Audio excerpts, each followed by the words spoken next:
Hello, friends. This is Ellen Weatherford. And Christian Weatherford. And we're here with just the zoo of us. This is your favorite animal review podcast. We're joined in the studio by our baby, Finley. He has very many thoughts and feelings to share on animals and things in general. But I'm hoping he keeps them to himself for this particular episode. Yeah, start your own podcast. So Christian and I are not zoological experts, but we do a lot of research to make sure that we are giving you good information from reliable and trustworthy sources. Lots of work. Yes. This week, I believe I go first. Yes, correct. I'm really excited because this week I am sharing with you an animal that is a hometown favorite. This is a local icon, an American emblem of sorts, I think. Our unofficial national mascot. Oh? The Virginia opossum. Little trash cat. I know. So the scientific name is Didelphis virginiana. I'm getting my information on this animal from both Animal Diversity Web and Smithsonian's National Zoo. And if you're not from the United States, or I suppose Canada or Mexico, you may not have seen this little dude other than in pictures. You've probably seen pictures. They're a popular internet topic, I think. Yes. Heavy social media presence. They're definite influencers. They're fluffy. They're a little over a foot long from the nose to the butt. So they're roughly the length of a cat, but they have shorter legs than a cat, so they're kind of shorter. They're also round and chunky. So they look like a big, fat, fluffy cat. But they have like a longer nose than a cat. It's almost like a canine-looking face, almost. Not quite, but has that long, slender nose with lots of sharp, pointy teeth. Yes. They also have this really, really long, bald tail, like a rat. Right. So this sort of like hodgepodge of features combined with the fact that they are nocturnal, I think leads a lot of people to assume that they might be rodents. They're not. They're marsupials. Or cats, for that matter. Not cats. Opossums are not cats. Yes, yeah, we should get out in front of that. I was being cutesy. It was very cute. Thanks.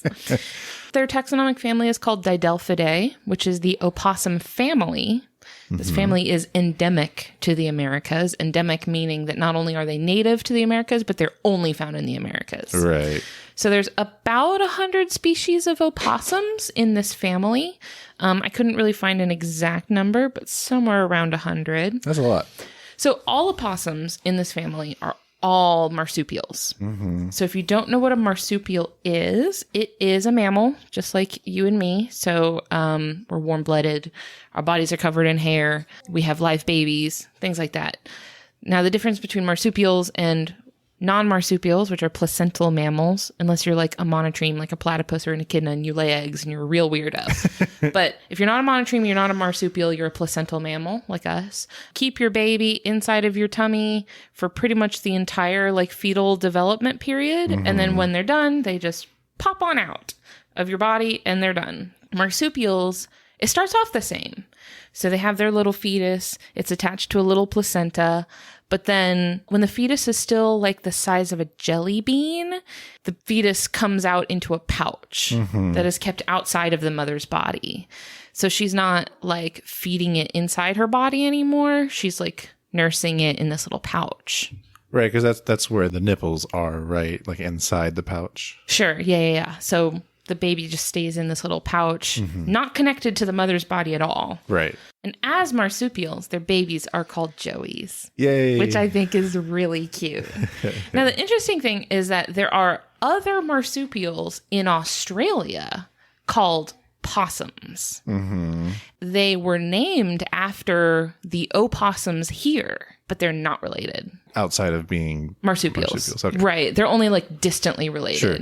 So what had happened was the Europeans that had come to America and found opossums had taken the name opossum from the Algonquin language, the word meaning white animal, like a white animal. So they had this word for this little opossum, which was at the time the only marsupial the Europeans had ever seen.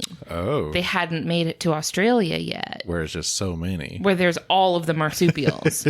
So this was the first marsupial they'd ever seen in their lives. They thought they were just all opossums. And so when they later on, like, I don't know what, a couple hundred years later, when they made it to Australia, they found other marsupials and they were like, it's just like the possum. So they named those possums too, even though the possums in Australia are more closely related to sugar gliders. Yeah. Hot take. This is just my personal opinion. Australian possums are way cuter. They are. I think they're way cuter. Yeah. That's just my personal opinion, though. Please don't at me. That's why they're both called that, although they're not necessarily related to each other. Here's some really interesting evolutionary history about marsupials in general. Mm-hmm. In the beginning, there was Pangea. You know of this? You've heard of Pangea?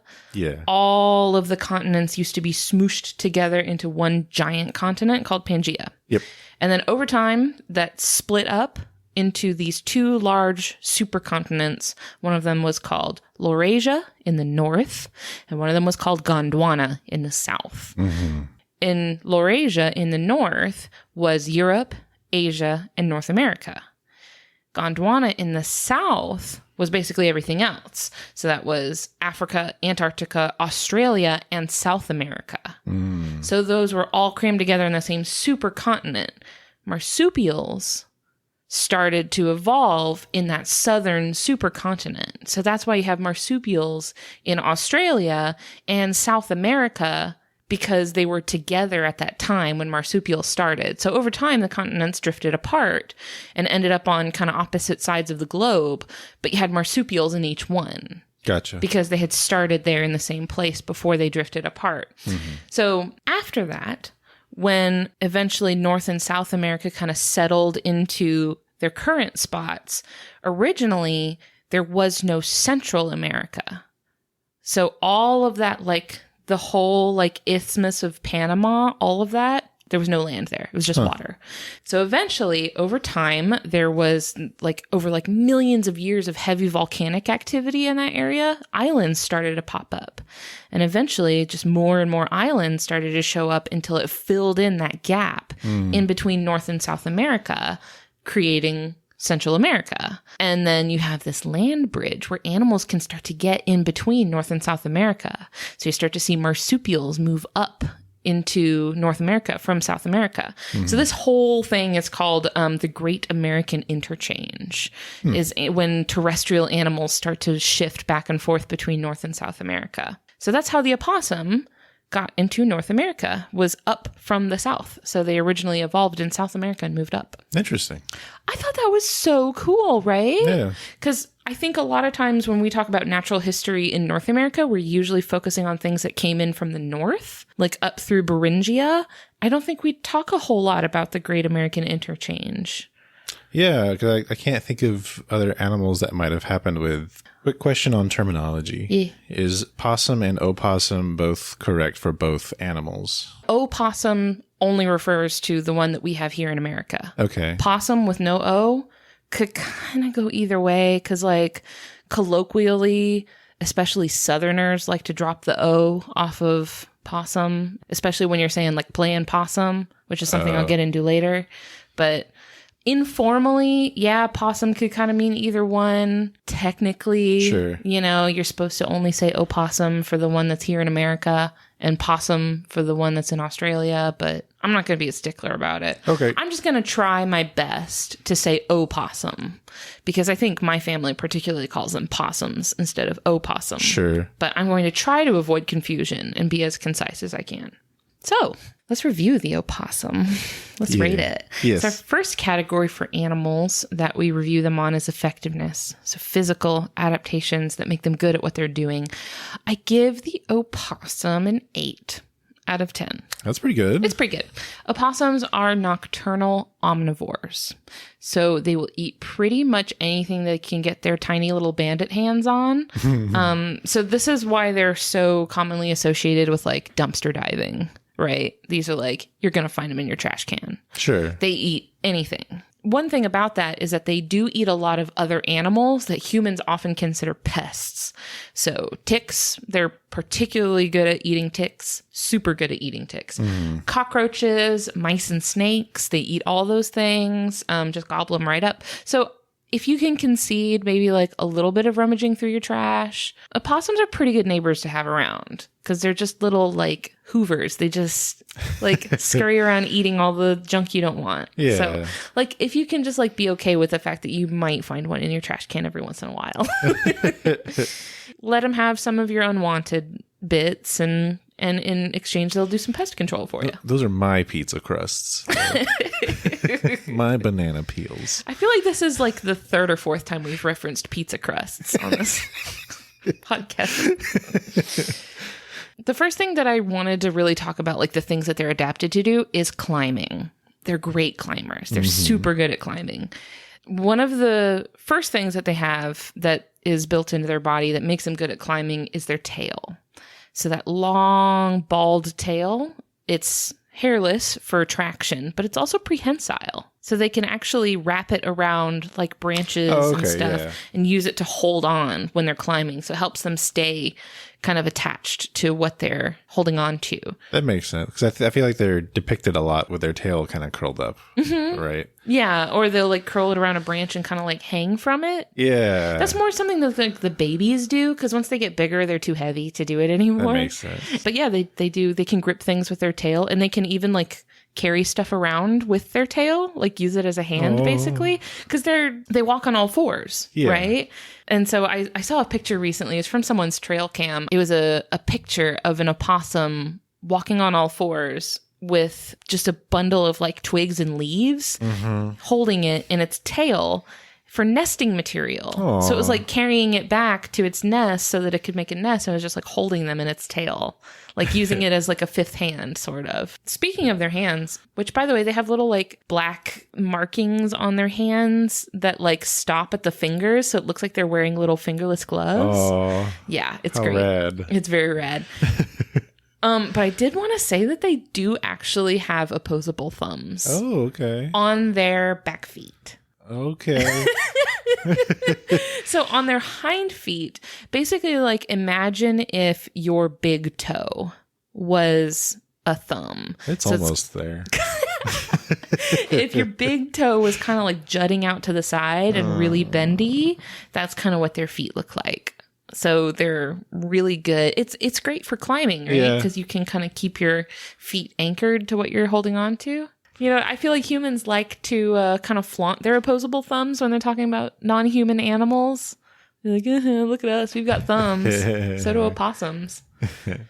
I did take off some points because although they are good at climbing, and they're actually really good at swimming, which I didn't really expect, but apparently they're great swimmers, they spend a lot of time walking around on the ground where they are very slow.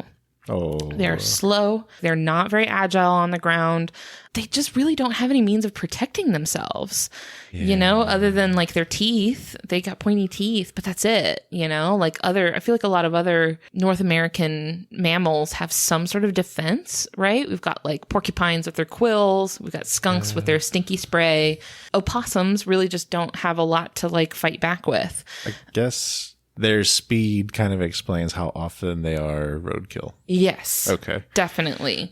Which is also, you know, they're easy pickings for like any predator, basically, that's big enough to eat them. And also since they're nocturnal and they're extremely nearsighted, like they have really bad eyesight. So this kind of makes them prime targets for not only predators, but like you mentioned, car strikes. Because I gotta say, I've seen way more dead opossums on the side of the road than I have seen them living anywhere else. Right. I think I probably at least once a week see a dead opossum on the road. Yeah. So yeah, I mean, it's just a combination of the fact that they're slow and they are most active at night when we have low visibility anyway. And also they can't see very well, so they can't see a car coming. So I kind of took that off because that's not so good for them. But I will say one good point for their defense systems, which I'll describe as a very, very high constitution modifier. They are highly resistant to the venom of native snakes. Oh. So like rattlesnakes, stuff like that, nothing, no, unfazed. They will eat snakes for a snack. Snake venom just does not bother opossums. That's like across the board for all North American venomous snakes? No, I think for rattlesnakes, like most rattlesnakes it is, but like not all snakes, but... I guess what I was thinking of was the coral snake in particular, since it's so different from the rattlesnake. Yeah, I mean, I don't know. I didn't see the coral snake. I saw the rattlesnake specifically mentioned as one that the opossum is most notably resistant to. Makes sense. But another one is that they have a lower body temperature than most other mammals. It's closer to like 94 degrees, which apparently is just low enough that the rabies virus has a very hard time surviving in that temperature. Okay. Yeah, so it is exceedingly rare for an opossum to have rabies, which is kind of contrary to their reputation. Right. A lot of people just kind of assume that all opossums have rabies. Yeah. They probably don't. It's not impossible. Any mammal can get rabies. But for opossums, it is extremely rare. It's like they're the least likely mammal to get rabies, which is great because rabies sucks real bad. Like you get rabies, you will pretty much guaranteed to be dead soon. I think there's like one person or something that has ever survived it. Yeah, rabies is nothing to joke with. So I did have to give them points for that they're highly resistant to it, and I think that's very good of them. So the next category that we rate animals on is ingenuity. And this is behavioral adaptations that animals have that make them good at doing things. I give the opossum a 6 out of 10 for ingenuity. Okay. When threatened, their first and basically only line of defense is just acting a complete fool. They just make total goofuses out of themselves. So they just growl and hiss and scream and just basically try to like startle whatever is following them. Yeah. And then kind of an extension of that is what they're known for, playing possum. Right. So this is a behavior that they have that when they're threatened, this is mostly in younger opossums, they will fake their death by falling to the ground. They go completely limp, their tongue's hanging out, all that stuff. And they even secrete a foul-smelling liquid from their butt to make them smell like they're rotting. Yes, it's super gross. So the idea behind it is that a predator who is trying to hunt them might then think twice about eating a prey that's already dead.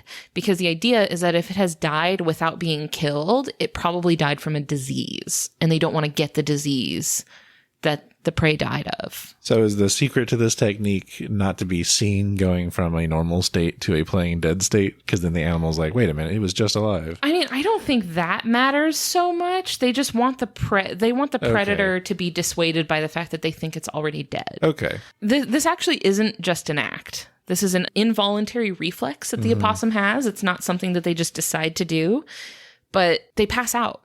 Oh, really? They're completely unconscious when they do this. Like, you cannot get them to wake back up. That's a commitment to the bit there. It is. And it's involuntary. Like, this isn't like a thing that they choose to do. They just... Bleh. So it's like an all-in. Like, if it doesn't work, that's right. Done. Yes, that's exactly the thing, is that if it doesn't work and the predator just decides to go for it anyway, the opossum does not then have the opportunity to be like, oh, this is not working, better just try to escape. Oh, no. They're unconscious. They can't. No. They have no further choices left to make. So that is like not the best. I couldn't give them a ton of points for that because while it is a very clever defense, it puts you in a really vulnerable position. Yeah. Especially if you have like a very clever predator. Like I feel like a coyote would probably be able to figure that out. I can't boost their score too much for this behavior, even though it is pretty interesting. Now, one thing I wanted to say is that opossums have the smallest brain-to-body ratio of any mammal. What? Really? They have little teeny brains. Oh, no. Now, their olfactory bulb, which is the part of the brain that processes smell, is bigger than any mammal. Okay. They're tiny brain, but super good at sniffing. They have, like, just allocated all of their brain real estate into sniffing real good. So great at sniffing, maybe not amazing thinkers. Now, here's the thing. While I was looking this up, I found so many articles and listicles, like BuzzFeed, Mental Floss and Bored Panda and stuff like that, on the internet that said something along the lines of, oh, did you know, fun fact, opossums are actually secretly super intelligent. They're like the smartest mammal. And you're like, okay. So you go and dig into it a little bit. And then what they say, the only reasoning I could find to back that statement up anywhere was that there was this mysterious study. I haven't been able to find it, but they all say that there's been a study somewhere where opossums were found to be better at remembering where food was hidden than cats or dogs. Interesting. Yes. Now, here's the thing. Since I can't find the study, I don't know if they controlled for the fact that opossums are better at processing smell. Right? Like, I have no idea. Like, how were they testing this? How do they know that the opossum was remembering it? Like, how do they know that it wasn't just smelling the food? You know, like, I couldn't find this information anywhere. I did find other studies that tested things like learning in response to stimuli. So like learning, oh, I do this thing, I get a good reward for it. And it put opossums about on par with raccoons and like other animals. So like not necessarily much better off in the intelligence department than other mammals. So I really just can't give them a whole lot of, and anecdotally, I've never heard a story of an opossum doing something particularly clever. Right. So I really can't give them a whole lot for ingenuity. I get it. I get that we're like pro opossum and we want to like ally ourselves with them and boost them up in whatever way they can. They don't have to be smart for us to love them. Yeah. But so, yeah, feel free to at me about this. I can't in good faith give them a very high score because I just couldn't find anything to back that up. If you have like a cool story of an opossum just doing some really awesome, clever thing, please let me know about it. I can't find any. Our last category for animals that we rate them on is aesthetics. This is self-explanatory. This is just how much we enjoy looking at this animal. I'm real curious about what you're going to give this one. I give them an 8. Wow. I think they're really cute. Now, is this purely based on their adult aesthetics? Well, the babies are cuter. I know, that's what I'm saying. Like, is part of this factoring how cute they are as babies? Yes. Okay. Okay, I will give you, they do get less cute as they get older. The babies are super cute, but I think they would have a much different public perception of them if they had fluffy tails. I think the bald tail is really what's doing them in, like PR wise. Yeah. Because the bald tail conjures like association with rats, which by the way, I love. Yeah, I love rats. Yeah, they have their own, undeserved connotations. But. Right. They've got their baggage too. So I really think it's the tail that's throwing a lot of people off. Yeah. But I think opossums are really cute. I think my biggest like pro opossum aesthetic points are number 1, that they're fluffy and it's really cute. And number 2, that they have little fingerless gloves like a bandit, which I mentioned earlier. And that is really great. Yeah. I remember there was this cartoon movie like 100,000 years ago called Over the Hedge. Do you remember this movie? I don't think so. It had a bunch of like little woodland creatures. Is this like animated or? Yes. Okay. I want to say it was DreamWorks. I don't remember exactly, but it was a whole bunch of little woodland critters. And one of them was like a dad opossum and his like teenage daughter. And she was like going through her rebellious punk phase. Okay. And I always thought that just fit so well with like her fingerless gloves because it looked like she was like a little punk. And I think in the movie she had like thick eyeliner or something like that. It was really cute. That's what I think of when I think of like their little bandit gloves. How fun. Yes, they're very good. Yeah, just to wrap up, I mean, usually this is where we put conservation status, but these things are everywhere. Like these things are fine. Opossums are doing great. They do really, really well in areas with high human populations. So they're honestly doing totally fine. I guess it's a trade-off, isn't it? Like the human population gives them resources, but is also probably one of their main threats. Yeah. But I mean, seems like most things are threats to opossums. It doesn't seem like it's going to take much to take one of these dudes down. Sure. But yeah, they're doing fine. I just really like them. And I think that historically, at least, they've had bad reputations because people assume that they're dirty or that they carry disease or that they will like carry bugs and stuff like that, but it's the opposite. They eat the bugs. They don't carry rabies. Well, almost certainly don't carry rabies. I think that within the last decade or so, like within at least like the younger generations that are growing up now, opossums have much warmer and fonder like connotations. Just people like opossums now. You know what I mean? Yeah. It seems like they have a much better place in society now. Everybody loves opossums these days, which I think is great. So I wanted to voice my opinion on that. I wanted to firmly state my pro-opossum stance. I love opossums, and yeah. Well, very good. I enjoy them too. I'm glad. Before we move on to our next animal, I want to take a quick second to thank our supporters on Patreon who make this podcast possible. This month, I would like to say thank you to Jacob Jones, Jacob Schick, April Kamick, Sarah Peterson, Vikram Baliga, Brendan Everfolly, Brianna Feinberg, Britt Vikstrom, Dalton Weeks, Diane Clare, Julie Gilson, Christina Standers, Patricia Morgan, Paul Chomo, Randall Beeman, and the Mad Scientist podcast. Y'all are the entire reason we are able to do this every week. Thank you. What's your animal this week? The animal I picked for this week is the burrowing owl. I'm really excited. I like these little dudes. They're very cute. Scientific name, Athene cunicularia. What a name. Right? That's beautiful. Cunicularia. Yes. Love it. Athene is a synonym for Athena, the Greek goddess of wisdom, who I believe is often associated with owls in general. I think that owls are usually, in Western culture at least, associated with wisdom. But I'm thinking that the Greek goddess figure in particular, like I'm not very familiar with Greek mythology, but I believe there's a lot of connection there in some way. Sure.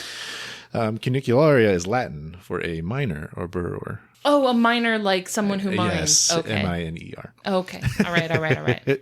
Sometimes called howdy birds. Howdy birds? Because it kind of looks like they nod as a greeting when they're outside their burrows. I guess this comes from cowboys or something. Oh my gosh. Howdy birds. Yes. That's what I'm going to be putting in the episode title. Thank you. I'm getting my information from Animal Diversity Web as well as audubon.org. Very good. And the nationalgeographic.org. Excellent. Yes. So let's talk how big they are. You know, being birds, flighted birds, you can assume they're pretty small. Little. I don't know. I think of owls as being pretty big. Yeah, that's true. So owls have a pretty wide range of sizes, and some of the bigger ones are pretty big. But these are pretty small. Little. So they weigh, as an adult, between 127 to 255 grams, which is 4.5 to 9 ounces. Oh. So less than a pound. So tiny. Now, that doesn't always tell you a lot with flighted birds. Yes. Height-wise, they stand at 19 to 25 centimeters, or 7.5 to 10 inches. Okay. This gives me more information to work off of. And their wingspan is 53 to 61 centimeters, or 21 to 24 inches. So, like many birds, their wingspan is longer than their standing height. Now, where we can find these guys. So, they can be found in lots of the western United States and southwest Canada during their breeding season. Also found in the southwest U.S. and northern Mexico and central and southern Florida during all seasons. Lastly, can be found in central Mexico and some parts of Texas during the winter. Okay. Yeah. So maybe not necessarily where we live, but not too far. We're a little too far north for them, for the Florida population. Okay. Yeah. But like if we wanted to, we could go see them. Probably. Yeah. So one of the places you'll hear about finding these guys are in golf courses. Well, they would be right at home up here in North Florida where we live. Yeah. But I think I'm thinking it's the more southern golf courses that they might have a problem with. Sure. So that being said, they can be found in open spaces with little ground vegetation and few trees. So think farmlands, deserts, grasslands, golf courses. Okay. It's all coming together now. So many owls, of course, you'll find them in trees and such. Not these guys. They're usually close to the ground, sometimes inside it. Inside the ground. Yes. It's burrowing owls. I don't think we've ever talked about an owl before. I know, right? Yeah. We're so deep in the game and we haven't talked about an owl yet. That's wild. So just kind of give you some background context. An owl is a kind of bird of prey, right? So they eat meat and a lot of times other birds. They usually have sharp talons. They can fly. Something that separates them from other birds, though, is an aesthetic thing, in my opinion, is their faces are flat and squat. Well, like the eyes are facing forward. Yeah, rather completely than like forward. Yeah. Which has a lot to do with its vision that I'll talk about here soon. Ooh, very good. Yeah. That's something you think about with owls a lot is like their eyes. I think they're heavily associated with like... Yeah, because they're on a flat face and they're pointed in the same direction and they're big. Mm-hmm.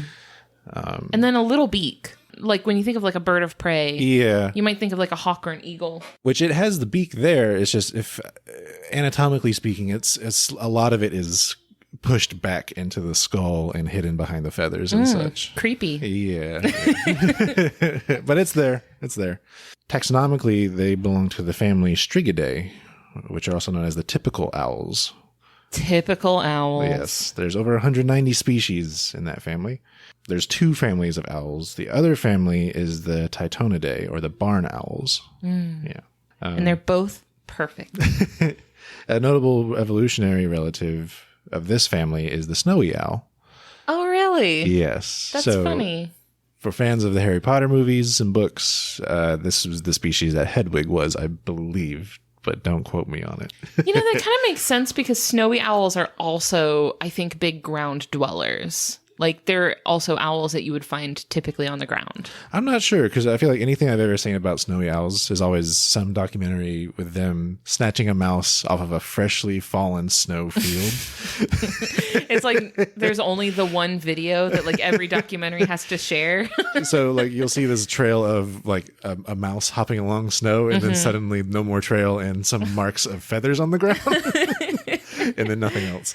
Well, I've seen recently there was a snowy owl in Central Park, and there was a big, like, it was in the middle of like a gated off area. Oh yeah. And like hundreds of people gathered to like take pictures of the snowy owl. They're big and beautiful too. Mm-hmm. Yeah. Gorgeous. So in general, owl taxonomy is confusing. Great. Because owls and falcons were once considered superfamilies of a single order, but that has changed as time has gone by. So it wouldn't be taxonomy without some sort of bizarre twists and turns. Yeah, it got really deep, and I decided not to go that far into it. Sometimes you gotta just pull the trigger. Sometimes you gotta be like, you know what? It's not worth it. Yep. So getting right into it, starting with our first category of effectiveness, I'm giving them an 8 out of 10. So first I want to talk about their eyesight. So a lot of this is true for all owls. Like we've said, they have forward-facing eyes and they have binocular vision. So meaning, you know, their eyes are pointed in such a way where they can have depth perception within the range of binocular vision. We have this, and lots of other animals do. Here's what I found really interesting is their eyes are not true eyeballs.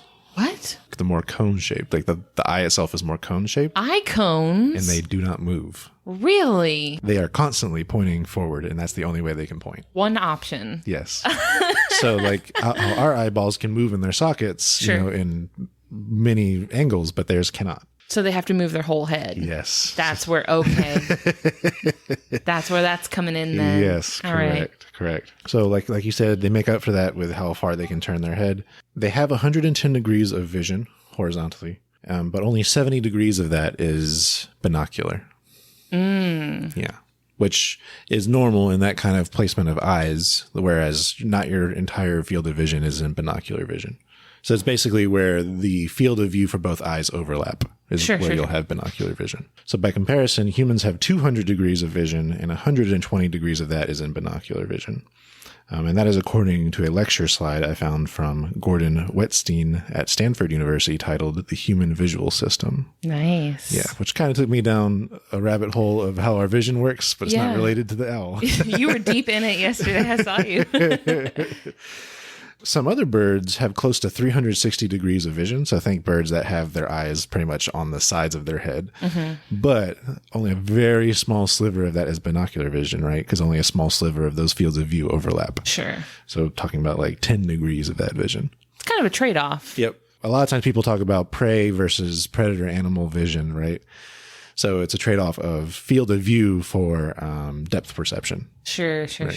Because when you're a predator, it might be more important to you to judge the distance between yourself and your prey item. Right. Whereas if you're a prey, all you need to know is something in that direction. Yes. Run other direction. Yeah, because what do you care whether it's, 5 feet or 20 feet? You just got to go. Right. So that's their eyesight.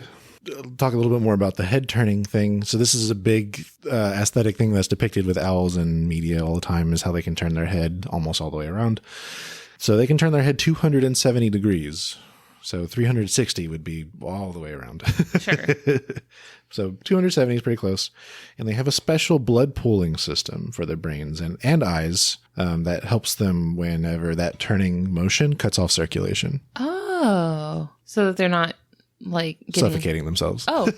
Or I guess to be more accurate, cutting off the blood supply to their brain and eyes. That's not a desirable outcome. Don't want that. Right. Next thing I want to talk about are their feet. So with birds, there's a couple different arrangements of toes, right, that they could possibly have. And it usually has to do with what they're doing in nature. So for all owls, they have zygodactyl feet, 2 forward-facing toes and 2 backward-facing toes. However, one of their back toes can be pivoted to help walking. An optional. Yes. And it's not, I don't think it's a pivot all the way to the front. It's like off to the side. Okay. Yeah. As needed. Yeah. Which is useful for ground-dwelling owls, right? There you go. Next thing I want to talk about is their digestion. This is another common owl thing. And actually many birds of prey that regurgitate pellets. So what these are parts of their prey that they can't digest. And these are things like bone, fur, and insect exoskeletons. Chitin. Especially in owls that are big enough to eat things whole. So like the bigger owls that will eat a mouse, just the whole thing. Have you ever dissected an owl pellet? I have not. You haven't? No. I dissected an owl pellet when I would have been in 6th grade. Mm-hmm. And it was really cool. Yeah. We dissected an owl pellet in our science class and found little bits of like mouse bones and all sorts of cool little stuff in there. It's very fun. Well, it's a really good opportunity for researchers because it lets them know a lot about their diet without having to dissect a bird to do it. You don't have to disturb the animal at all. Right. Actually, way back when we talked about the mole, that one, I think the golden mole. Oh, yeah. There was a related species of mole that scientists only knew exist because of owl pellets. It's like they were finding its remains in pellets. Owls are better at finding them than we are. I think they were owls. They might have been another bird, but that's like what you think of. You think of owl pellets, I think. Yeah. Because they're common. I feel like that's a common little like science experiment for kids' science classes. Sure. It's a little yucky, but like it's a good intro to this is what it's like to do field research. Right. And you don't have to come to terms with, mortality. Cutting into a dead animal. Yeah. Right? I mean, you're still dealing with dead animal remains, but much farther dead, I think. It fits into the circle of life a lot more in a way that is palatable for us. Yes. It's closer to poop than anything. And their lifespan, they have 6 to 8 years in the wild and up to 10 in captivity. Okay. And lastly, of course, flight. They are capable of flight. Huge advantage. Now, you said that they're burrowing. Yes. So they live underground? Do they live underground? Do they live in trees? So that is more in my ingenuity section. Oh, okay. Yeah. I won't spoil it then. So speaking of which, ingenuity. Yes. Also an 8 out of 10. The first thing I want to talk about is, unlike many owls, they are diurnal. Okay. So they do not live sorry. They cease to exist at night. Shut up. They are not awake at night. Correct. Is what I meant. Right. So they're awake during the day. However, their hunting is concentrated around the times of sunrise and sunset. And then the big one is their burrowing. So they will use the abandoned burrows of other animals.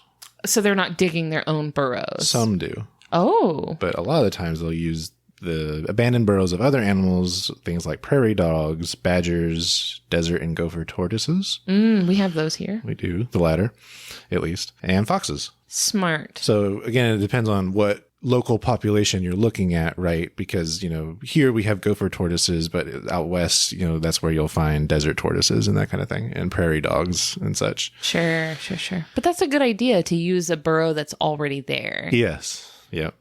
However, the Florida populations often dig their own. You want something done right, you got to do it yourself. I think it might be because we have fewer burrowing animals, maybe. I don't know. We have a lot of little dudes that dig in the ground. We got tortoises, right? We got armadillos. That's true. We've got other things, probably. Their burrows are often 3 to 3.7 meters in length, or 10 to 12 feet. Wow.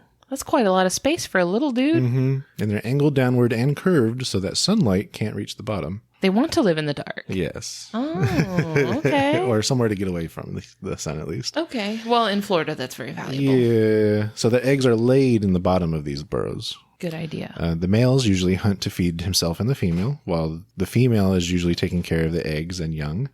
The female won't go too far until the young can self-thermoregulate. Oh, so until it can kind of keep itself warm. Yeah.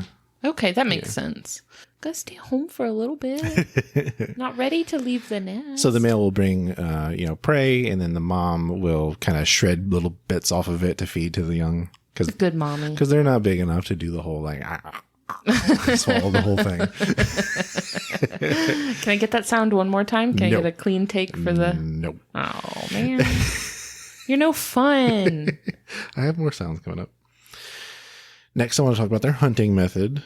So they can walk, hop, and run to catch insects and small mammals and lizards and such. Hop? Yep. I would love to see one hopping around. That sounds very cute. Yeah. They can also catch insects in flight. Whoa. Yes. You got to be pretty quick to do that. Mm-hmm. So something they'll sometimes do is they'll fly up and hover real quick to get a good peek at something on the ground first, and then they'll go for it. Their prey varies a lot based on what's seasonally available. So, whatever Trader Joe's has available for the... Whatever cookies they've got in stock this time of year. The Red Delicious apples when they're in season. So while they are themselves predators, they are also preyed upon by other birds of prey, of course, foxes and coyotes, things like that. I'm not surprised by that. No, they're small. Yeah. They have hygiene. They have hygiene? Yes, they will bathe in a puddle or even the rain. That's so delightfully charming. Yes. Their young are often referred to as owlets. Just like in PJ Masks. So when they're bathing, you could call them a moist owlet. Oh, okay. You're really funny. They can also take dust baths to get rid of mites. Now, this is a very cute thing that I've seen chinchillas do. Yeah. I've never seen an owl do it. I've seen chinchillas do it. Yep. Very good. Final thing I wanted to talk about is communication. They communicate via vocalizations and also bill snapping and wing flapping for distress. Oh, no. Help. Now, here's where they differ from, I guess, the mainstream view of owls. They don't really do a hoot, or the hoo. Oh, man, that's a really good sound. They do more of a coo kind of call. And that's even better. I have a recording that for you to listen to, and if you want, you can cut in it later. Okay. That was not the owl. That was Finley. Here it is. He sounds like he's laughing, doesn't he? Yeah. Sounds like a hyena. So that's their call. No, Christian, just in case the microphone didn't pick that up, can I get, no. Can you please? There's a link in my notes document that you have access to. You coward! But it's really, it sounds like a 3-part thing to me. It's like a cuckoo, and then I was like, Yep. So that's what it sounds like to me. According to the Smithsonian National Zoo's website, while still in the nest, a burrowing owlet's distress cry mimics the sound of a rattlesnake, scaring away predators. Really? Yeah. That's really cool. That's the only place I saw that referenced. I also haven't looked up to see what it sounds like, but I'm just going to trust you, Smithsonian National Zoo. We're putting a lot in your hands. There's a lot riding on this. So if we got it wrong, blame them. Yeah, get them. Please direct all angry tweets at the Smithsonian Zoo. Final category, aesthetics. 10 out of 10. Very cute. I have seen many photos of burrowing owls, and I feel like I often see them with their heads like tilted to one side. Yep. It's really cute. I think that goes back to that whole howdy bird thing. Little howdy. That's what they're saying, howdy. But they also have like many birds of prey, they have that sort of like permanently angry face. So they're like making a cute little head tilt, but they also look real mad about it.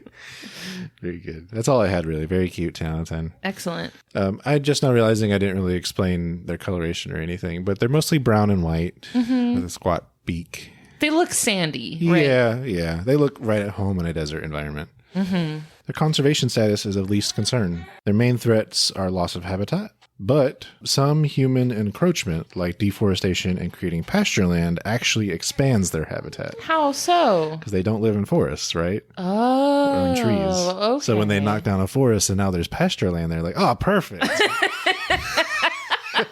Thank you so much. Or a golf course, right? Perfect. They look at this. They're like, this is so nice of you.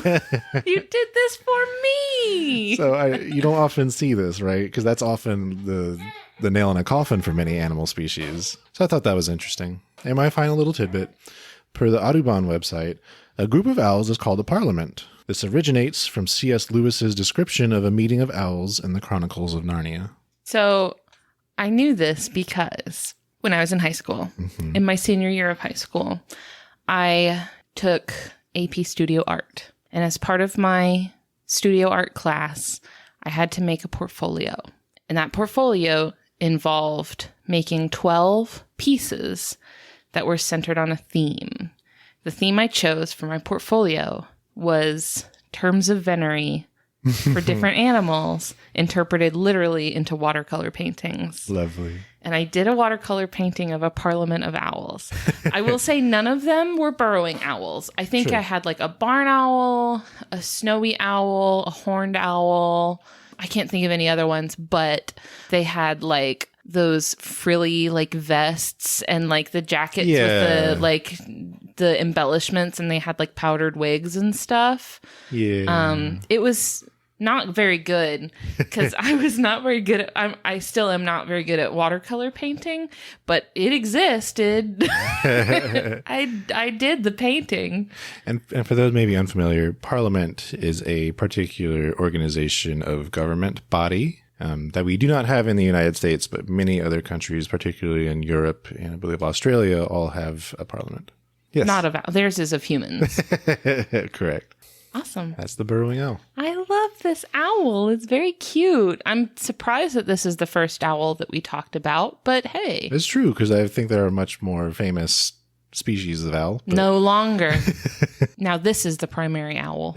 Well, thank you, darling. That was lovely. And thank you to all of our listeners who have tuned in and hung out with us today. We really appreciate y'all. Have fun. If you want to come be our friend on social media, we're on Twitter, Facebook, Instagram, all that good stuff. Come find us and hang out with us on there.